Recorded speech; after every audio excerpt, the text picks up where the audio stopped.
사람이라는 말씀으로 하나님 말씀 증거하도록 하겠습니다. 이 잠언에서 이 12장이 계속 우리에게 주로 말하고자 하는 것은 지혜로운 자의 말과 행동이 어떻게 되어져야 되는 것과 그것이 또 얼마나 하나님 뜻대로 살아가는 것이 영광스러운 것이고 그것이야말로 우리가 붙들어야 되는 가장 중요한 정말 소멸됨이 없는 가치인 것을 계속적으로 이 일상적인 생활 속에서 나타나는 교훈을 가지고 잠언은 계속 말하고 있는 거예요. 그러니까 잠언의 형태는요, 사실상 거의 주제가 하나로 귀결되어 있습니다. 이 땅의 것을 보지 말고 영원한 천국의 것을 보라는 것을 큰 대전제로 해서 우리의 생활 속에서 행해지는 많은 내용 속에서 어떻게 그렇게 우리가 그 방향으로 흐를 것인가, 그 방향으로 우리가 나아갈 것인가를 계속 교훈해 주고 있는 거예요. 그래서 잠언을 보면 주로 마음에 대한 부분, 입술에 대한 부분, 그러니까 입술은 이제 말의 언행에 대한 거죠. 언어에 대한 부분, 말에 대한 부분과 행동에 대한 부분을 지속적으로 교차적으로 계속 설명해 주고 있습니다. 교차적으로 설명한다는 게 중요해요. 그러니까 우리가 앞서서 했던 것이 뒤에 가서도 또 교차적으로 또 계속 나온다는 거예요. 왜냐하면 왜인지는 우리가 다 알아요. 자녀들한테 우리가 제일 많이 하는 말이 뭡니까? 너 공부 좀 해. 너 밤늦게 자지 마. 핸드폰 늦게까지 하지 마. 사실 이게 평생에 딱 한 번만 말하면 그 다음부터 다시는 그런 말 하실 일이 없는 게 아닌 것 같아요. 우리가 하는 죄악들은 언제나 했던 자리에서 또 빠지고 했던 죄악에서 또 짓고 우리가 빠졌던 함정에 또 빠지는 겁니다. 그러니까 지금 이렇게 돌이켜보면 짐승들이 딱 그러거든요.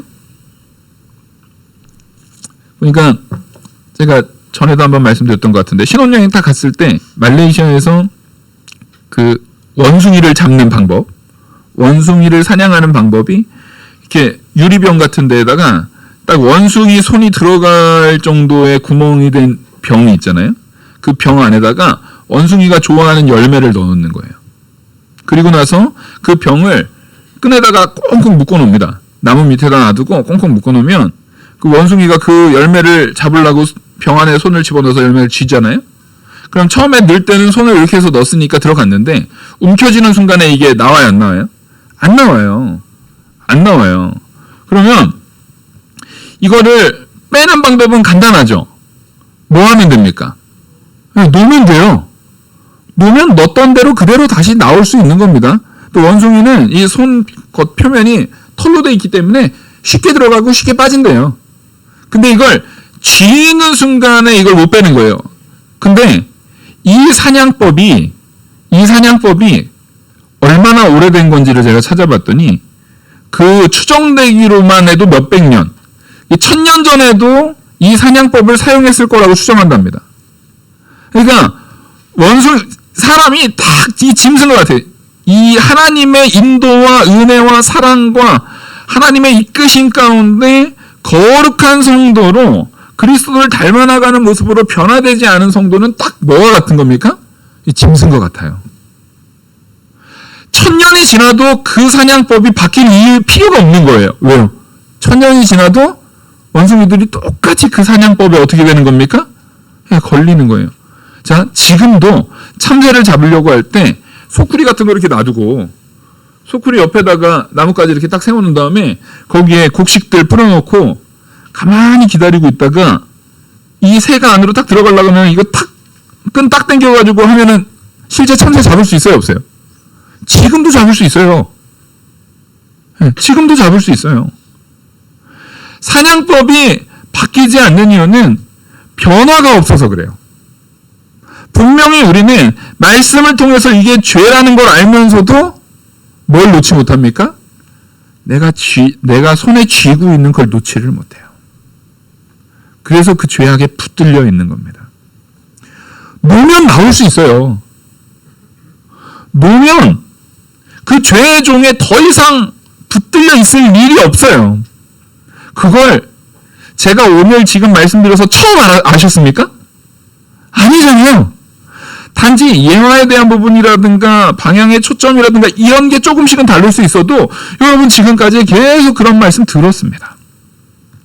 근데 지금까지도 우리의 마음의 육체의 부패성, 꼭 짐승과 같은 그 육체의 부패성이 나를 사로잡아서 뭐하고 있는 손을 놓지 못하고 있어요? 그 욕심을 쥐고 있는 손을 놓지 못하고 있습니다. 그래서 하나님께서는요, 계속적으로 말씀하시는 거예요. 너 마음을 다스려야 된다. 그리고 너 입술의 말을 분명히 조심해야 한다. 그리고 너의 행동이 분명히 온전해야 한다. 이것을 우리에게 지속적으로 말해주고 있는 겁니다. 오늘 본문도 13절에 보시면 악인은 입술의 허물로 말미암아 그물에 걸려도, 악인은요 입술의 허물로 그물에 걸려버린다고 말합니다. 그 입술의 허물이라는 것은 여러 가지 형태를 얘기하지만 우리는 이 특별히 잠언의 말씀을 들을 때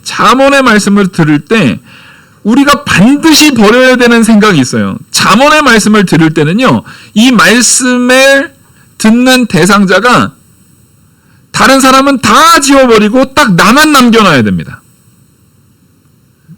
이 말을 딱 들을 때, 아유 그래 누구는 그 입 때문에 망해. 딱 맞네 이 말씀. 아유 입술의 허물로 금을 걸렸지 그 사람. 지난번에도 뭔 일 났을걸? 이러면 잠언을 콧구멍으로 듣고 있는 거예요.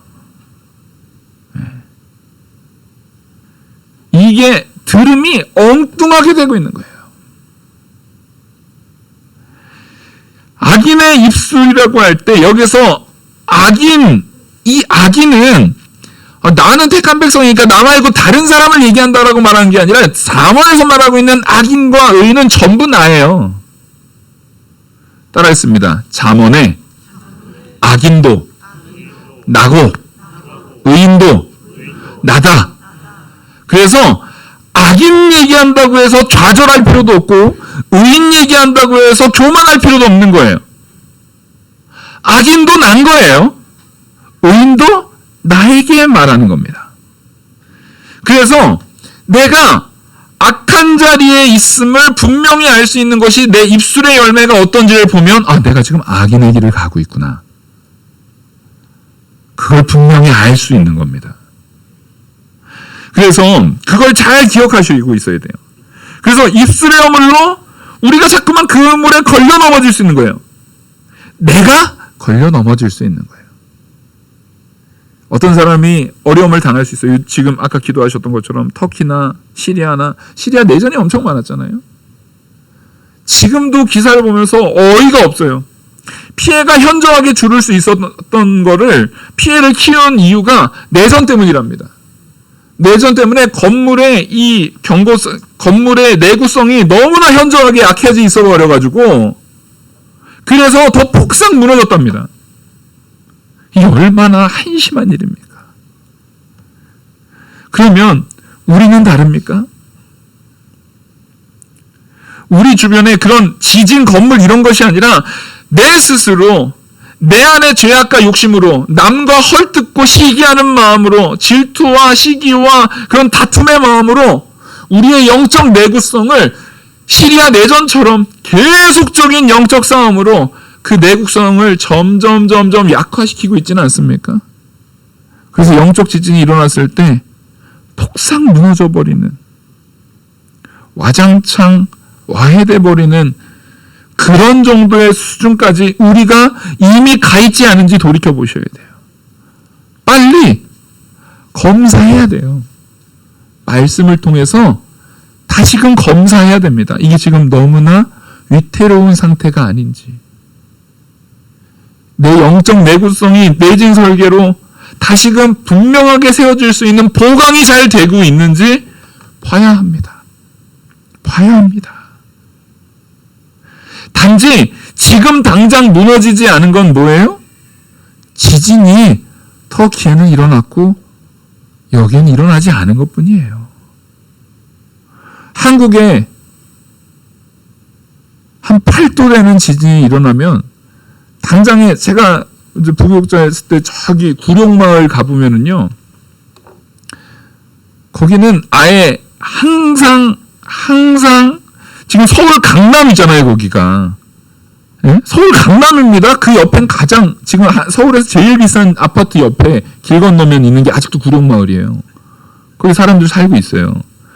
근데 놀라운 건 그 구룡마을에 사는 사람들이 타고 다니는 차는요, 다 벤츠고 BMW고 이래요. 제가 거기를 신방을 자주 가는데 너무 이상한 거예요. 그리고 거기는 항상 이 소방대 이 출장소가 거기에 상주하고 있습니다. 불이 자주 나요. 근데 희한하게도 불은 자주 나는데 인명피해는 하나도 한 번도 일어나지를 않아요. 그럼 거기에서 그 판자촌처럼 되어 있는 그 마을에 실제 거주하는 사람들이 있는데 그 거주하는 사람들 가운데 여럿은 실제 힘든 게 아니라 뭐 때문에 그걸 붙들고 있는 사람이 많아요? 네, 돈 때문에요. 돈 때문에 자기 자녀 이름으로 딴 데는 이미 집이 있는 사람들이 많아요. 그게 너무 이상하지 않습니까?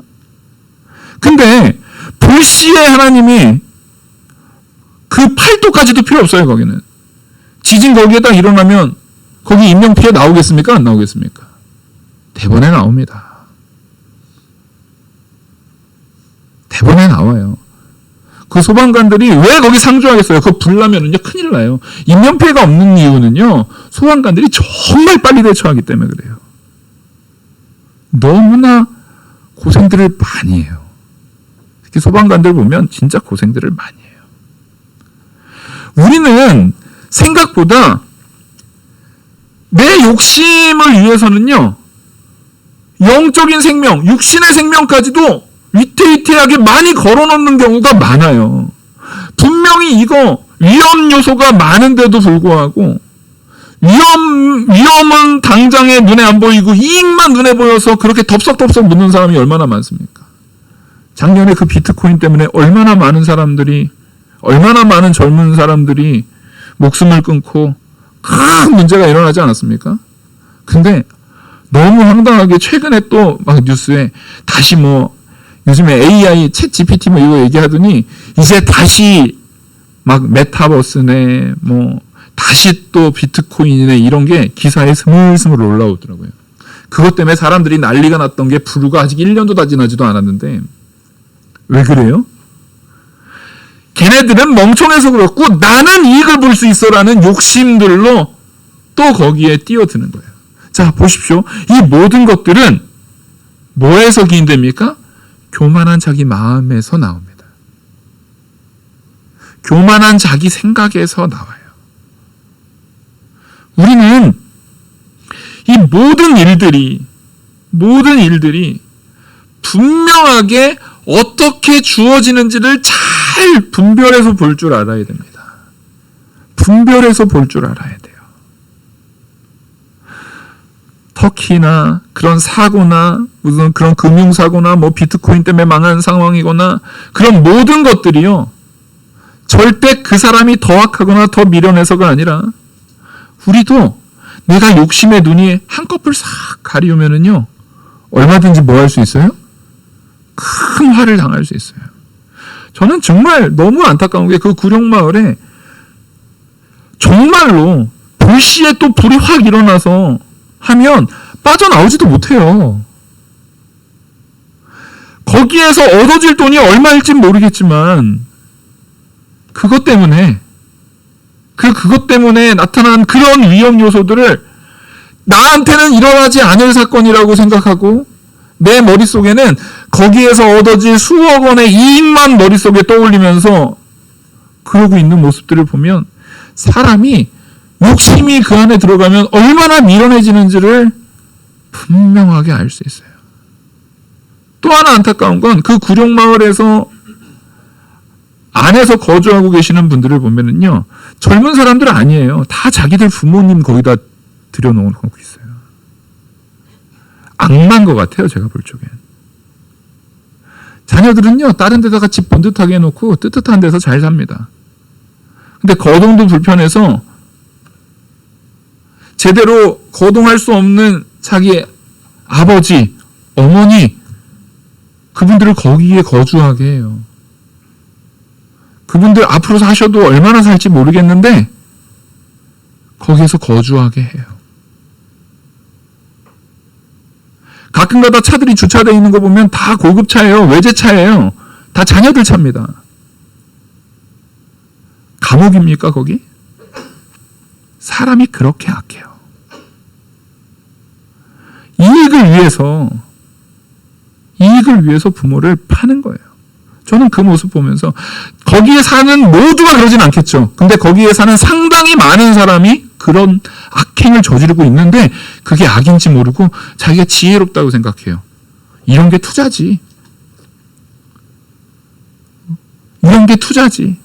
또 그 부모들은 이렇게 해서 자녀들한테 이익이 간다니까 자녀 말에 나 그렇게 할래. 그러고 있어요. 여러분, 그거는 부모도 죽이고 자녀도 죽이는 일입니다. 고려정하고 뭐가 달라요? 나중에 그 손자가 그대로 보고 나중에 그 판자촌에 자기 아버지 집어넣지 말라는 법 있어요? 지금 이 시대가 마음이 얼마나 악해지고 있는지를 우리는 봐야 합니다. 그리고 그 악한 말은요, 반드시 입술로 나와요. 반드시 행함으로 나오게 되어 있어요. 그래서 우리는 근본적으로 뭘 바꿔야 합니까? 근본적으로 마음을 바꿔야 되는데, 말씀을 잘 보면은요, 하나님께서는 마음을 먼저 바꾸라고 하지 않고 입술을, 행함을 먼저 바꾸라고 우리에게 말합니다. 왜냐면은요, 우리의 마음은 내가 바꿀 수 없어요. 우리의 마음은 주님의 은혜 아니면 바뀌어지지 않아요. 그래서 우리는 내 마음을 따라하겠습니다. 주님이 바꾸신 줄 믿고 말하고 행하라. 아멘? 내 마음에 내 죄의 부패성이 나를 주장하는 대로 행동하지 마세요. 내 욕심이 나를 주장하는 대로 말하지 마세요. 내 마음을 죄인이었던 나를 구원하시고 변화시키신 우리 주 예수 그리스도를 붙드십시오.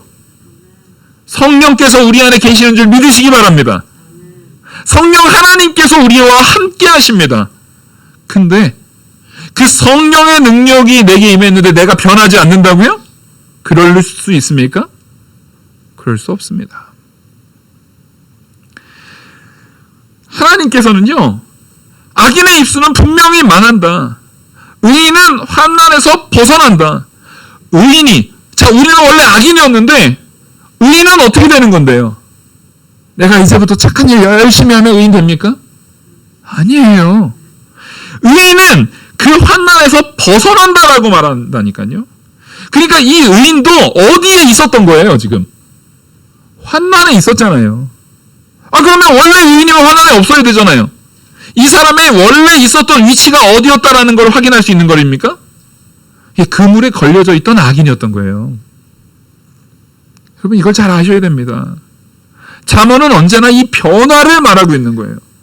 두 개를 그냥 비교하는 거, 그냥 1대1로 악인, 의인 이거를 기계적으로 비교하는 게 아니라 악인인 우리가 의인으로 가는 그 과정을 보여주고 있는 거예요. 악인인 우리가 의인으로 가기 위해서는 오직 그리스도밖에 없습니다. 그래서 우리는 내 악인의 입술로, 그 입술의 허물로, 그 악함으로 그물에 걸려있는 우리가 그리스도를 만나면, 예수 그리스도로 변화되면, 의인이 되어졌을 때에 우리는 그 환난에서 벗어나는 겁니다. 하나님의 은혜죠. 또 15절, 14절입니다. 사람은 입의 열매로 말미암아 복록에 족하며 그 손이 행하는 대로 자기가 받느니라. 자, 사람은 입의 열매로 복과 화가 임하는 거예요. 또한 그 행한 대로, 그 손이 행한 대로라는 것은 손은 일종의 표현을 위한 장치죠. 내가 행한 대로 그대로 우리가 받는 거예요. 자, 그러면 그 사람의 생각은 하나님께서 아담의 범죄 이후에 노아 홍수 전에 얘기한 게 뭡니까? 사람이 생각하는 마음의 생각이 뭐 할 뿐인즉 악할 뿐인즉, 예, 그게 우리의 상태였어요. 그러면 그 악한 마음의 상태가 악할 뿐인 우리예요. 그 악할 뿐인 우리가 맺는 입술의 열매는 뭡니까? 악한 열매죠. 그 열매대로 그 사람은 망할 겁니다. 행위는 어떨까요? 악할 뿐이죠. 악한 행위대로 망할 뿐입니다. 여기에서 벗어날 수 있는 것은 우리의 능력이 아니에요. 그래서 하나님께서 우리에게 약속하신 우리 삼위일체 하나님이신 예수 그리스도가 우리에게 오신 겁니다. 우리는 그걸 바라보는 거예요. 그러니까 여기서 24절에서 말하는 너희가 입술의 열매로 되어질 건데 여전히 옛사람의 죄악 가운데 있는 그 부패성에 놓여져 있었던 그 열매를 또 입술로 끄집어낼 거냐? 또 너의 손으로 그 악한 행동과 악한 생각과 악한 죄성을 끄집어낼 거냐? 우린 이런 말로 포장하죠. 그래도 나는 옛날보다 많이 나아졌어. 우리는요, 옛날보다 나아진 건 하나도 중요하지 않아요. 절대 우리가 하지 말아야 될 것, 성도가 하지 말아야 될 건 뭡니까? 뒤를 돌아보는 일입니다. 뒤를 돌아보는 게 마침 딱 성가대를 봐서 성가대 보는 기분 나빠하시면 안 돼요. 우리가 뒤를 돌아보는 일을 하면 안 돼요. 하나님께서 말씀하십니다. 환난의 때에 뒤 돌아보면 돼요, 안 돼요? 그 소금 기둥 됩니다. 롯의 아내처럼 소금 기둥 되는 거예요. 뒤를 돌아본다라는 것은 뭐예요? 후회. 그때 내가 내가 저거 붙들었어야 되는데, 그때 내가 그러지 말았어야 되는데. 근데 요즘 이 시대에 아예 문화적 트렌드가 뭐예요? 회귀. 웹툰이 그러더니 드라마가 그러고 영화가 그러고 전부 다 지금의 삶을 후회해서 사람들이 다 과거로 돌아가요. 과거로 들어가서 앞으로 일어날 일들을 머릿속에 다 알고서 그거 가지고 이렇게 바꾸고 저렇게 바꾸고 이렇게 바꾸고 해가지고 성공한다라는 게 요즘에 젊은이들 뿐만 아니라 드라마나 영화까지 다 장악하고 있는 컨텐츠가 회귀라는 거예요. 회귀. 왜 그렇습니까? 지금 이 순간의 책임을 회피하고 싶은 거예요. 성경은 근데 그런 게 있다고 해요? 없다고 해요? 없어요. 이 회귀라는 거는요, 여러분, 요즘 트렌드가 아니에요, 사실은. 회귀라는 것의 가장 근본적인 부분은 사실상 이 불교라든가 이 동양 사상에 있는 윤회 사상에 근거한 겁니다. 결국에는 다시금 돌이켜서 다시 내가 나의 이 가치를 점점 제대로 쌓아나갈 기회들이 있다라는 거예요. 점점 나의 덕을 쌓아나갈 기회가 있다라는 거예요. 근데 여러분, 기독교는요, 직선적 사관입니다. 창조가 있었고, 그리고 하나님께서 종말의 때가 있고, 그 이후에 영원한 천국이 있는 겁니다. 우리는 돌아가는 게 없어요. 직선적 사관이에요. 그래서 오히려 세상은 이 직선적인 사관 때문에 기독교는 독선적이다. 기독교는 그렇다. 이런 식으로 우리를 비판해요. 근데 그들의 비판은 전혀 고민할 게 아니에요. 응? 그런 건 비판은 고민할 게 아니에요. 왜냐하면 진리를 비판해봤자 어쩔 겁니까? 응? 진리를 비판해봤자 어쩔 거예요. 진리는 진리인 거예요. 농약을 먹으면 내 장기가 타들어가서 죽어요. 근데 100만 분의 1, 1000만 분의 1, 아주 극소수의 확률로 농약을 먹었는데 빨리 위세척하고 해가지고 살아나는 경우가 정말 없지만 종종 있어요, 없어요? 있을 수 있단 말이에요. 그렇다고 해서 농약을 먹는다고 꼭 죽는 거 아니야, 이렇게 말할 수 있어요? 그 미련한 자죠. 미련한 자. 미련한 생각인 거예요. 근데 농약에 대한 부분은 그나마도 진리도 아닌데 미련한 건데, 하나님의 역사하심의 직선적인 하나님의 역사는 진리라고요. 이거는 그런 가능성 자체도 있습니까? 없습니까? 가능성 자체도 없어요. 무조건인 거예요. 근데 그거에 대해서 뭐 기독교가 뭐 어쩌고저쩌고 비판하고 하는 말에 대해서는요, 귀 기울이지 마세요. 그런 거에다가 우리가 논의하고 그런 거에다가 그럴 시간이 없어요. 우리가 이 땅에서 사는 삶은요, 잠깐이에요. 잠깐인 겁니다. 그래서 이 잠언에서 또 나오는 하나의 특징적 요소가 있는데, 15절부터 보시면은, 미련한 자는 자기 행위를 바른 줄로 여기나 지혜로운 자는 권고를 듣느니라. 미련한 자의 행위는, 미련한 사람은 자기가 행하는데도 그게 뭐한지 몰라요? 옳지 않은지 몰라요. 잘못된지 몰라요. 바른 줄 알고 말해요. 내가 다 생각해서 하는 말이야. 내가 진짜 사랑해서 하는 말이야. 내가 진짜 너 생각해서 하는 말인데, 실제 그 생각해서 하는 말이 자기 중심의, 자기 욕심의 잘못된 생각인 경우가 훨씬 많아요. 잠언은 자기에게만 하십시오. 자기에게. 미련한 자는 자기 행위를 바른 줄로 여겨요. 근데 오히려 지혜로운 자는 뭘 듣습니까? 권고를 듣습니다. 무슨 얘기냐면, 여기에서 권고라는 것은 하나님의 말씀을 듣는다는 거예요. 하나님의 말씀을 듣고 내가 그 안에서 스스로 잠잠한 거예요. 딱 전할 때는 뭐만 전하는 겁니까? 진리만 전하는 거예요. 근데 여기에서 우리가 착각하고 있는 것들이 뭐냐면, 이 시간에 대한 개념, 미련한 자는 지금만 한다 라고 할 때 우리는 자꾸만 이 땅에서의 순간만 생각하거든요. 이 땅, 우리의 평생, 우리의 일생을 아주 길게 잡아서 120년 산다고 치죠. 120년 동안 저 인간 망하나 안 망하나, 저 죄인인데 저거 망하나 안 망하나, 그런 거에 관심 가지실 필요 없다고요. 성경에서 말하는 저 사람은 벌 받고 의인은 복 받는다라고 말할 때, 나는 나쁜 짓도 안 하는데 복 언제 받아요? 여러분, 이 땅에서는 그게 복 받고 안 받고에 대한 부분은 이 땅에선 찰나라는 거예요. 그래서 우리의 진짜 복은 이 땅에서가 아니라 영원한 천국이라는 영원한 개념 속에서 복을 말하는 게 잠언인 겁니다. 너 봐봐. 저 사람 저거 망했지? 저 봐봐. 저 사람 저거 안 믿는 사람이야. 몰라요, 우리는. 그 사람이 지금 망했다고 해서 저주받은 불택자예요? 살아있는 동안에는 얼마든지 기회가 있습니다. 모르는 일이에요. 제가 고등학교 1학년, 고등학교 2학년 때 이재호의 삶을 딱 보면 불택자예요, 거의. 저는 회기 그런 거 너무 싫어요. 다시 돌아가고 싶지 않아요. 근데 그게 그 삶의 전부가 아니잖아요. 그게 전부가 아니라고요.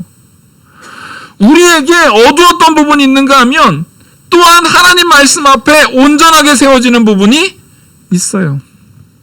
그 변화를 하나님께서 이끄실 거라고요. 그래서 우리는 내 행위가 바른지 바르지 않은지를 최소한 알 수 있으려면 뭐에 자꾸만 익숙해져야 됩니까? 말씀에 익숙해져야 됩니다.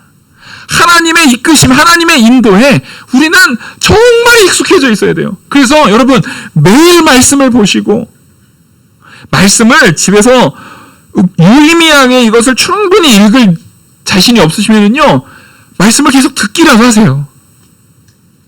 계속 일하실 때, 어디 왔다 갔다 하실 때, 시간 날 때마다 계속 말씀 들으세요. 말씀 들으세요. 꼭 제 설교 듣기 싫으면 제 거 안 들으셔도 돼요. 요즘에 얼마나 좋은 시대입니까? 내가 좋아하는 목사님 유튜브 이렇게 찾아다니면서 들으시는 거, 그거 잘하시는 일이에요. 제가 질투 안 할게요, 절대. 괜찮아요.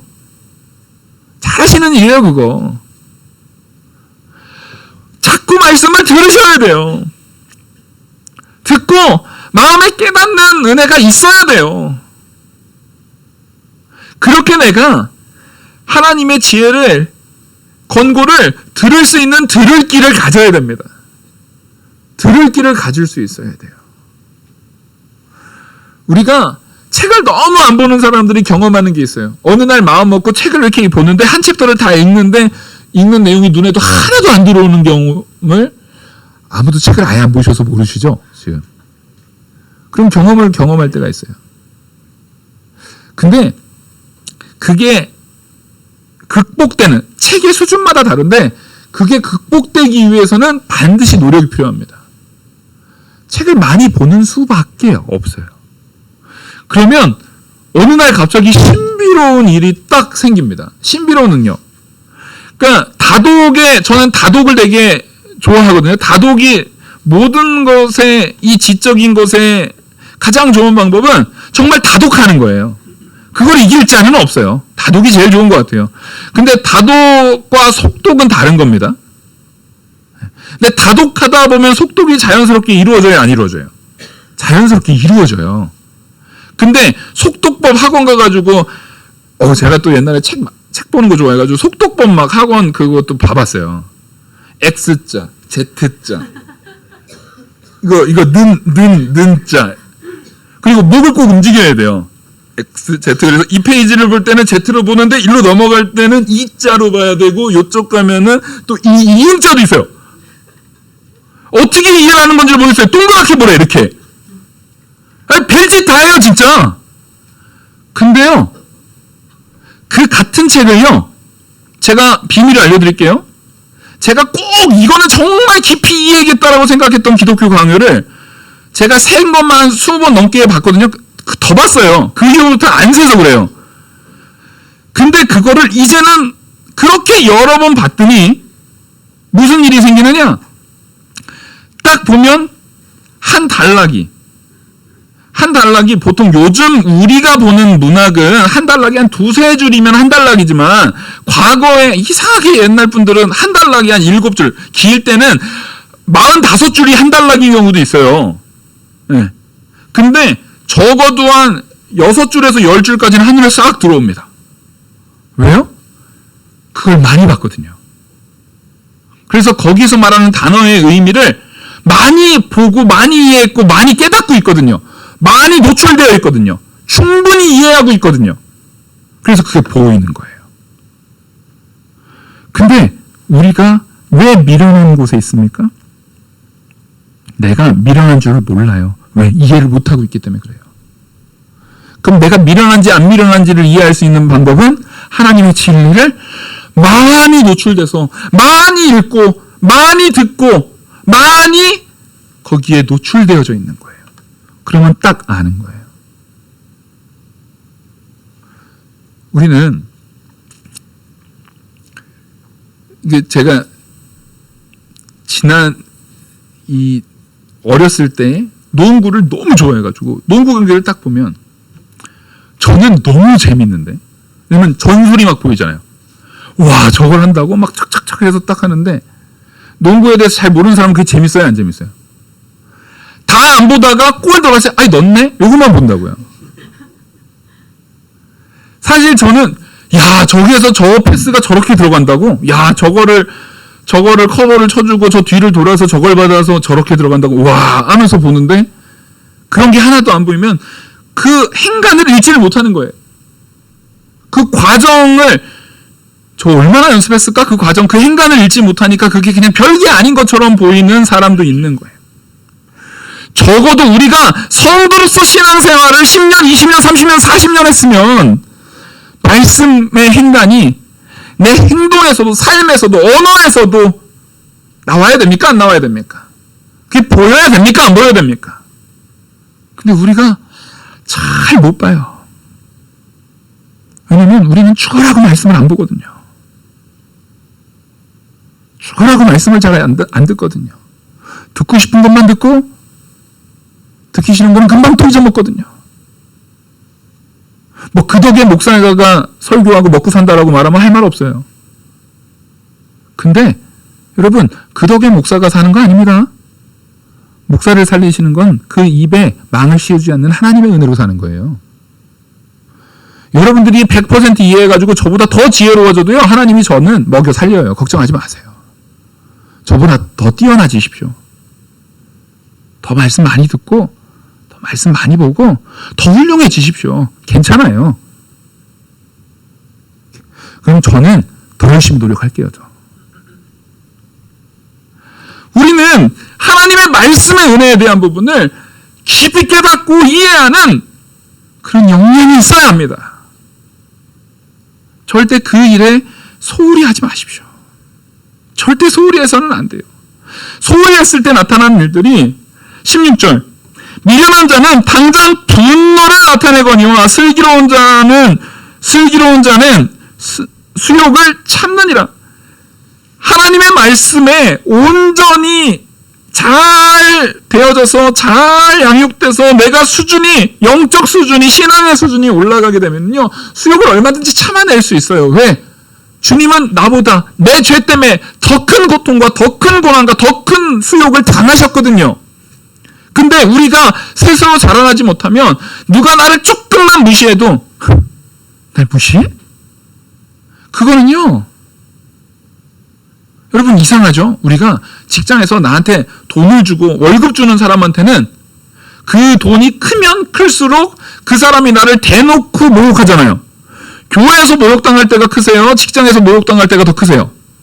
사실은 직장에서 내가 부당한 대우를 당하는 게 훨씬 많을 거예요.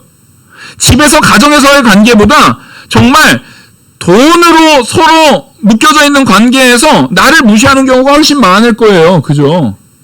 예를 들어서 제가 옛날에 아르바이트 식당에서 아르바이트를 할 때 진짜 별의 별짓 다 당했거든요. 진짜 함부로 대하는 사람 많아요. 식당에서 아르바이트 할 때 아주 심각한 취욕을 당한 경우가 많아요. 근데 그때 제가 그 사람한테 막 들이받습니까? 아니요, 그땐 참았어요. 근데 집에서 엄마가 야, 너 당근 좀 먹어. 그럼 왜 그렇게 짜증을 내요?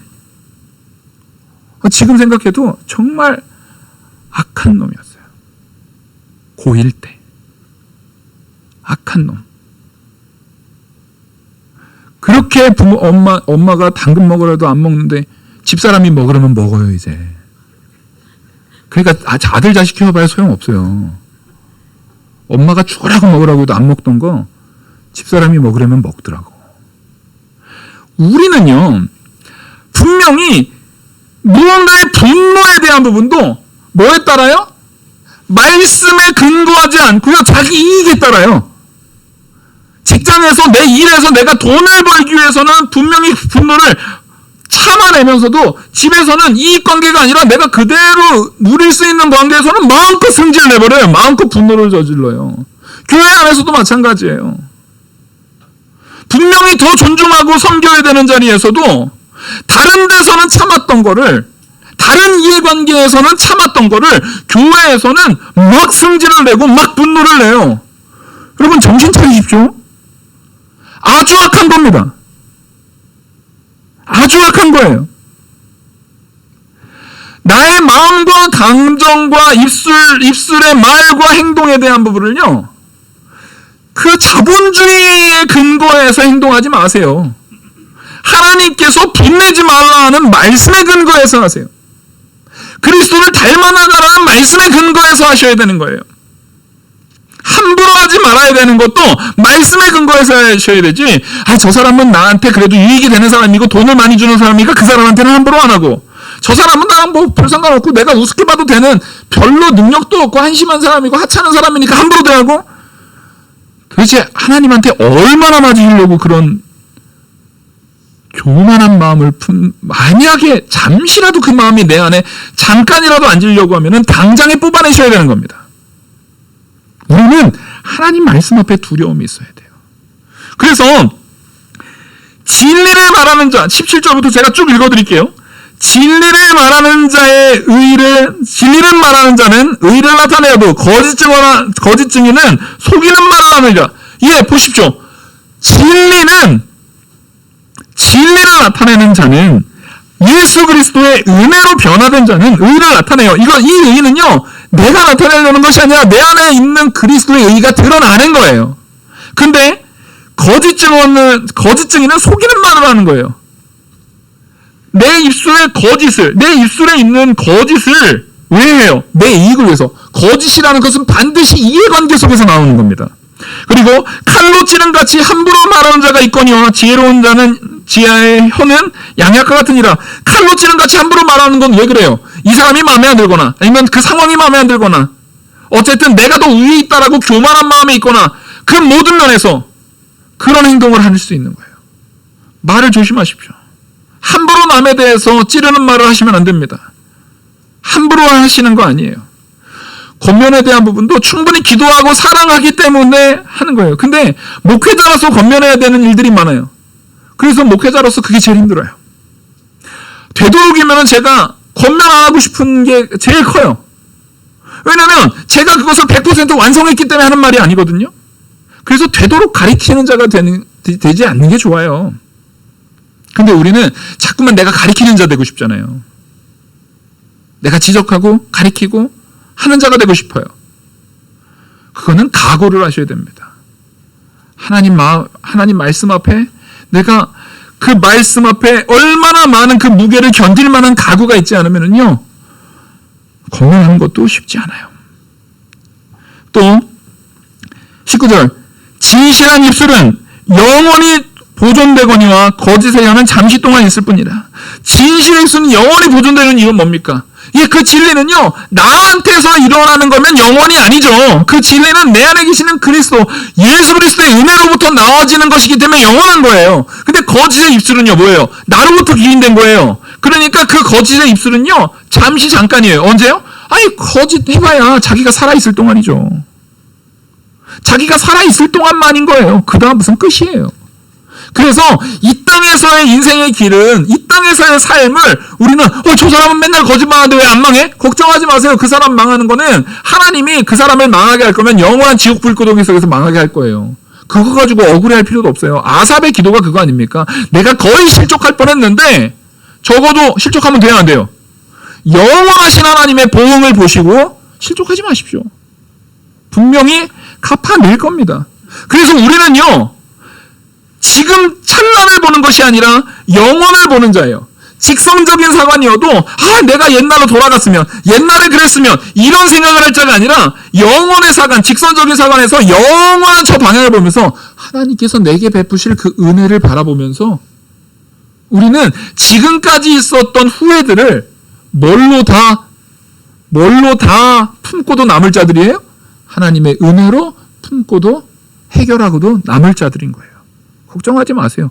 뭐 피곤하게 뒤로 돌아가가지고 옛날에 뭐 있었는데 막 그러면서 그런 거 할 필요 없어요. 우리는 이미 과거의 죄, 현재의 죄, 앞으로 지을 죄까지 따르겠습니다. 우리 주 예수 그리스도께서 능히 담당하셨다. 아멘. 근데 뭐가 걱정입니까? 우리는 직선적인 것을, 그 영원한 나라를 바라보면서 사는 자들이에요. 그래서 21절 의인에게는 어떤 재앙도 임하지 아니하려니와. 자, 이게 바로 핵심인 겁니다. 의인에게는 어떤 재앙도 임하지 않아요. 우리 성도인데 어려움 있어요 없어요? 환난 있어요 없어요? 병도 걸리고 사고도 당하고 어려움도 당하잖아요. 근데 그거는 재앙 축에도 못 낀다는 거예요. 우리가 바늘에 콕 찔렸다고 재앙 큰일 났어, 나 바늘 찔렸어, 이거는 애기들이나 그러는 거죠. 이 땅에서 있는 재앙은요, 그 정도인 거예요. 왜요? 우리가 천국에서 누릴 은혜가 너무 크기 때문에. 그걸 바라보셔야 되는 겁니다. 근데 악인에게는 재앙이 가득해요. 왜요? 지옥 갈 거니까요. 여러분, 천국과 지옥을 요즘에 자꾸만 기독교 안에서도요, 지금 로만 카톨릭 천주교 안에서도 그러는데, 이 지옥에 대한 부분을 실체하지 않는 그냥 관념으로 자꾸만 치부시키려는 움직임들이 보이거든요. 실제 어떤 신부님이 막 말하는 거 안에서도 지옥은 실제 존재하는 게 아니라 관념적인 거다, 그냥 관념 속에 있는 거다라는 식으로 자꾸 얘기를 하더라고요. 근데 그게 기독교까지 왔어요. 개신교까지 왔어요. 교회 안에서도 사랑이 많으신 하나님이, 사랑이 충만하신 하나님이 지옥을 만들었을 리가 없다, 그건 그냥 관념적인 거다라고 말하는 사람도 있거든요. 이 말씀에 근거된 것처럼 그들의 거짓된 말을 보태고 빼는 그 거짓 때문에 재앙이 임할 줄 믿습니다. 그들에게 화에 화가 임하고 벌에 벌이 임할 줄 믿습니다. 여러분, 천국과 지옥을 분명하게 실제적으로 믿으시기 바랍니다. 우리는 예수 그리스도의 은혜로 천국에 거할 자예요. 예수 그리스도 없이는 반드시 지옥에 갑니다. 내가 누려야 될 것도, 내 자녀에게 계승시켜줘야 될 것도 그래서 믿음인 거예요. 믿음 없이는 천국 못 가요. 믿음 없이는 반드시 지옥 갑니다. 그것을 우리는 분명하게 세워야 되는 거예요. 그래서 22절, 거짓 입술은 여호와께 미움을 받아도 진실하게 행하는 자는 그의 기뻐하심을 받느니라. 보십시오. 그래서 거짓 입술은 하나님이 미워해요. 근데 그 진실한 행함은 하나님이 기뻐하신대요. 왜요? 사람이 죄된 사람의 내용을 행할 때 하나님이 기뻐하실 수 있어요, 없어요? 하나도 기뻐할 수 없어요. 하나님의 기쁨, 하나님께서 사람에게 기쁨을 누리신다는 것은 오직 딱 하나입니다. 내 안에 계시는 예수 그리스도로 기뻐하시는 거예요.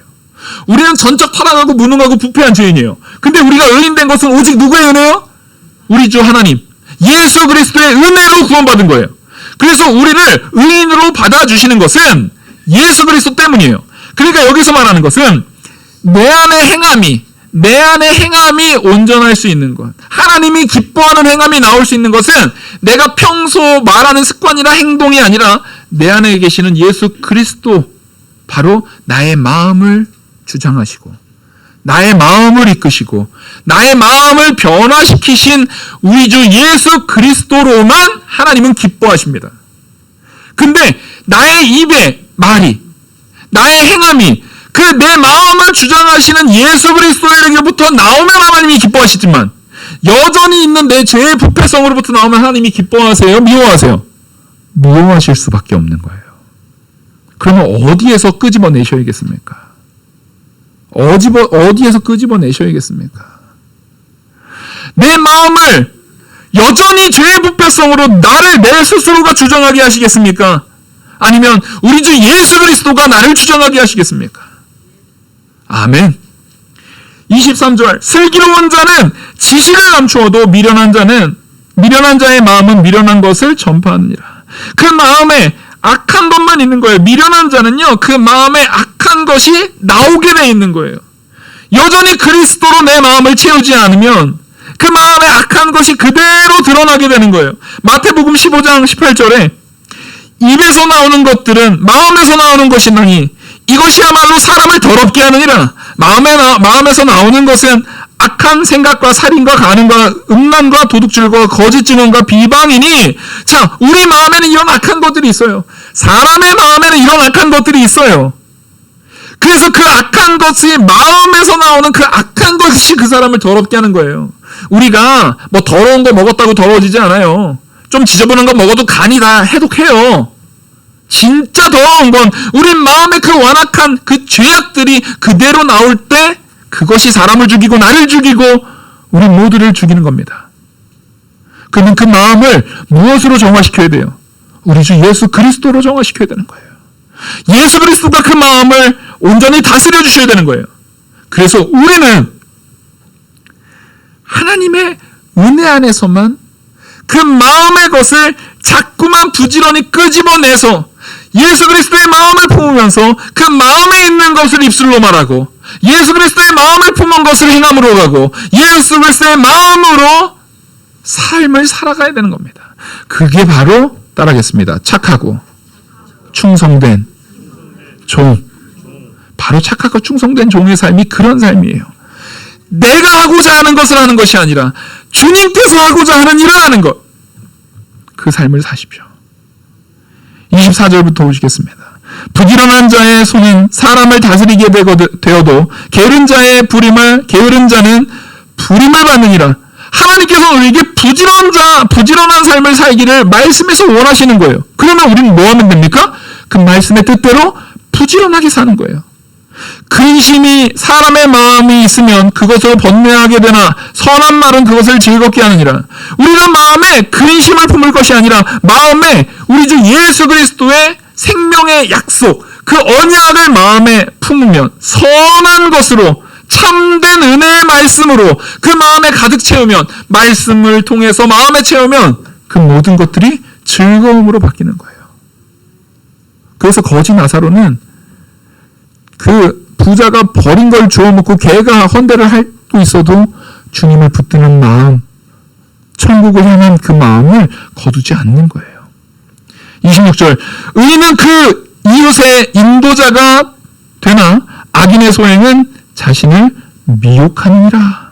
악인의 소행은요, 그래서 우리가 행위를 조심해야 돼요. 아직 내가 마음이 다 바뀌지 않았어요. 우리 이 땅에 있는 동안에 온전히 100% 예수 그리스도의 마음으로 다 바뀔 수 있는 사람이 있습니까? 없습니까? 없어요. 그래서 우리는요, 예수 그리스도로 변화된 마음을 가지고 행함도 하되 또 거꾸로도 해야 돼요. 뭐냐면 깨달아진 만큼 선행을 하셔야 됩니까? 안 해야 됩니까? 깨달아진 만큼 말씀도 하시고, 깨달아진 말씀만큼 행동도 하시고, 깨달아진 만큼 우리의 삶을 사셔야 돼요. 근데 말씀을 자꾸만 이 예배를 통해서 말씀을 듣다 보면 아직 내가 깨달아지지 않았는데 목사님이 이렇게 해야 된다라고 말하는 말들이 있어요, 없어요? 있어요. 그건 뭐랑 같냐면, 우리가 게임 같은 거 보면 아직 깨지 못해가지고 가려져 있는 거 있잖아요. 에? 근데 내가 그 게임을 깨면 그 가려져 있는 게 점점 열리잖아요. 에? 그런 것들이 있어요. 그런 것처럼 아직 안 열려져 있는 건데 이걸 먼저 알려준 거예요. 하나님이 이 목회자의 입술을 통해서 혹은 말씀을 통해서 혹은 책을 통해서 먼저 알려준 게 있으면 아직 내가 그 수준이 되지 않았다 할지라도 그 말씀을 입술로 행동으로 행하십시오. 행할 때에 이미 내 마음은 그리스도께서 내가 상상하는 것보다, 내가 뭘 상상하든 그 상상하는 것보다 더 크게 열어주셨어요. 내 마음의 변화는 훨씬 더 많이 열려 있어요. 단지 성령의 조명을 내가 온전히 누리지 못해서 그게 덜 보이는 것 뿐이에요. 그래서 우리는 두 가지를 다 해야 됩니다. 깨달은 만큼 행동하고, 아직 못 깨달은 것도 먼저 들은 것을 행동하는 삶. 그 삶을 온전히 행할 때 그렇게 게으르지 않고 하나님 말씀 앞에 온전히 부지런히 행하는 일, 바로 하나님께서 우리에게 주신 공의의 길을 한 발짝 한 발짝 나아가는 길.